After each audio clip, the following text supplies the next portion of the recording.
Welcome to this week's edition of Tips and Tea. As you see, Tips is on my lap and this is my tea. This week we are drinking dandelion leaf tea in a Dachshund mug. Lovely. What I thought we'd do this week is to talk about thriving and flourishing, and I'm going to talk about why it's important to me. So I grew up in a family of doers, cheerful doers. We are gardeners, we are cooks, we take things apart, we put things together, and we enjoy it and we learn as we go along. Also a Christian family, so we read the Bible, and a few verses had always really fascinated me. So plans to give you hope and a future. And I come for you to have life and life abundantly, and be joyful always. These verses had just fascinated me, and I had no idea how to bring them to fruition. And years went on, and I noticed that some people seemed to be living abundant lives and being joyful, and some people really didn't.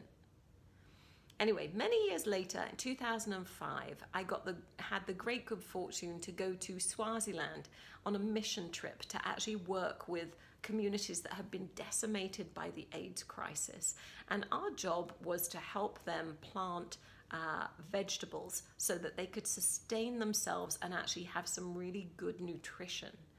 And what was astonishing to me about these people who had nothing and from whom so much had been taken was that they were joyful and their lives seemed to be abundant, and it astonished me.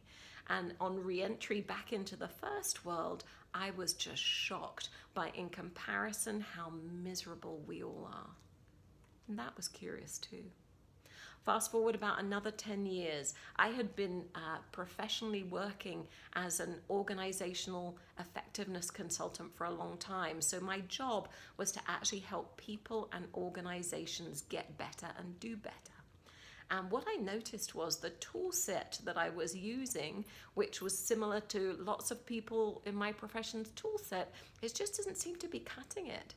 So it wouldn't have the lasting effects that I hoped it would. It didn't make the difference that I thought it should. And so I thought I needed to look around for something else. And I did.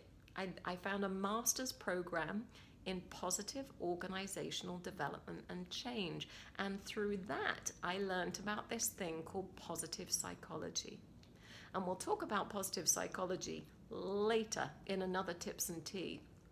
But positive psychology introduced me to the topics of thriving and flourishing. So to thrive is to be able to grow and develop vigorously.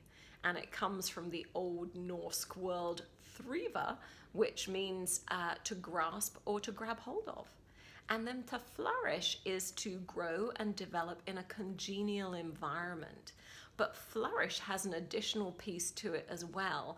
And it's all about just adding that little bit of extra whoop at the end. So you know when you have a trumpet voluntary and it goes da da da da da da, that's a flourish, right? So flourishing is, yes, growing and developing, but also kind of really showing off about that growing and developing.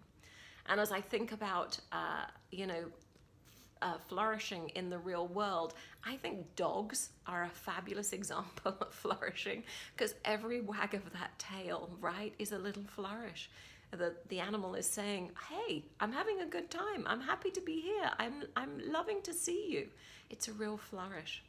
Anyway, so that was how I got into the world of thriving and flourishing, through my master's program, which seemed to tie a lot of those other pieces that I've discovered earlier in my life together.